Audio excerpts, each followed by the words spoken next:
Hello and welcome to another video. Today I'm going to be talking about my favorite Aphex Twin album. And I'm sorry for how barren this desk is. This is my last day of college for this semester, so that's why everything is so barren. But this album from Aphex Twin has been my favorite for a while now, and it still is. It's Drux, or Druk Q's. I'm going to say Druk Q's throughout the rest of the video, but Druk Q's is my favorite Aphex Twin album. And I know a lot of people will disagree with me.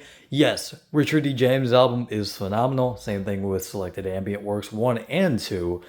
But I think Druk Q's speaks to me a little bit more just because of how all over the place it is, and I really like that. Because there are a lot of albums out there that try to sort of do this but kind of fail at it. But the albums that really do well at it, I think play a little bit from Druk Q's playbook. Because again, this album is like all over the place, but in a great way. It's switching between like mainly piano pieces, sort of complex electronic beats, but with like pretty chaotic drums, and then just full on like noise electronic, just balls to the walls, insane shit.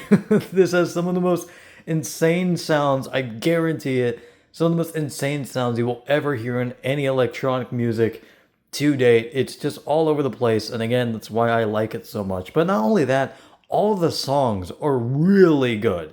Even just taking it, not even taking into consideration track sequencing, all of the songs by themselves are great. Like, all of them like fit basically on almost any of his other albums, maybe besides the piano pieces, funnily enough. I think the piano pieces fit very well on this record. They're a very nice break between all these chaotic moments on the record.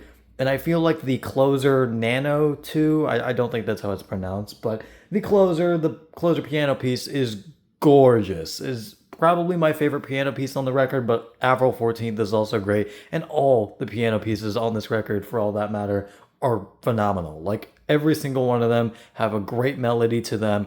And there's also some other like interludes on the record with like some like spoken word stuff, or not spoken word stuff, but you know, just recordings and just organs and stuff like that. And I really like that like down to earth instrumentation that he brings to this album that I feel like is a little missing from his other albums. But again, that's in no way like a knock against him. I just really like the inclusion of it on this album. But again, as I said, all the songs on this record are great. The highs on this record are, I think, even better than a lot of the highs on even Richard D. James' album and Selected Ambient Works. Because goddamn, the second track on this album, I think it's called Vord Hopspin, is phenomenal. Easily one of his best tracks. Well, not easily, because he has a lot of phenomenal ones, but one of his best tracks for sure. And again, like the other piano pieces are great. Like, again, all the tracks on this album are good. I'm not here to give like a very in-depth review. I'm just explaining why I personally think it's my favorite Aphex Twin album. And it's because it's just so damn all over the place that I really like it. It's what kind of makes the album for me a little bit.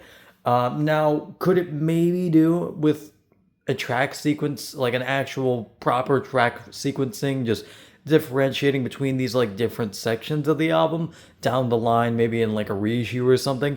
Yeah, I could see that happening. But do I probably will I still probably continue, even if that does happen, to just continue listening to the original track listing with how chaotic it is?